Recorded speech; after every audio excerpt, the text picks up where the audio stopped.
తెలుగుదేశంలో విద్యావంతులైన cutter feeling ఉన్నటువంటి కార్యకర్తలు ఉంటారు. వాళ్ళేంటంటే, ఇప్పుడు అనుకోకుండా జరిగిపోయినటువంటి సంఘటనలు, ఆ లాకప్ డెత్తు, ఈ ఇష్యూసు ప్రభుత్వానికి వ్యతిరేకంగా రాగానే అసలు ఎలాంటి అంటే హైలీ ఎడ్యుకేటెడ్ వీళ్ళు. పెట్టిన పోస్టులు చూస్తే మనం ఏ సమాజంలో ఉన్నామని ఆలోచించాల్సిన సందర్భం. ఏంటంటే Google, Kia, Microsoft, HCL, TCS, Lulu group, BITS, అభివృద్ధి, అమరావతి, పోలవరం ఇవన్నీ తర్వాత ఆటోమేటిక్ వస్తాయి.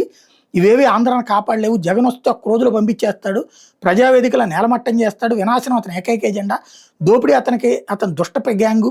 చెవిరెడ్డి, పెద్దిరెడ్డి, కాకాని, కొడాలి, పెన్నెల్లి, రోతరెడ్డి, రోజా, కేతిరెడ్డి, సుబ్బారెడ్డి, కరుణాకర్ రెడ్డి, ధర్మారెడ్డి, పేర్ని, జోగి రమేష్, సజ్జల రెడ్డి, భార్గవ్ రెడ్డి, బైరెడ్డి, విక్రమ్ రెడ్డి, అనిల్ రెడ్డి, సునీల్ రెడ్డి, అవినాష్ రెడ్డి, మిథున్ రెడ్డి, తమ్మినేని, బొత్స, ధర్మాన, చిదిరెప్పలరాజు, ధనుంజయ రెడ్డి, దోపిడీ సైన్యం. ఈ ద్రోహుల్ని మొత్తాన్ని జైల్లో పెట్టడం ప్రధాన కర్తవ్యం.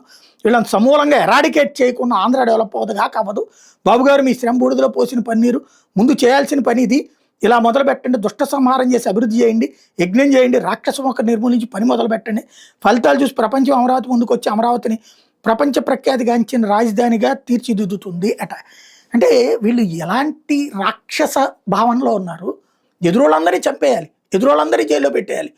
ఈయన ఇంద్రుడు భూలోకంలోకి వచ్చేసేసి రాష్ట్రాన్ని ఏదో బాగు చేస్తున్నాడు. ఇలాంటి మానసికమైనటువంటి దౌర్బల్యం ఉన్నటువంటి వాళ్ళకి మానసిక రోగం ఉన్నట్టు హాస్పిటల్లో ట్రీట్మెంట్ తీసుకోవాలి, లేదా రాష్ట్రాన్ని పిచ్చోళ్ళని చేస్తారు.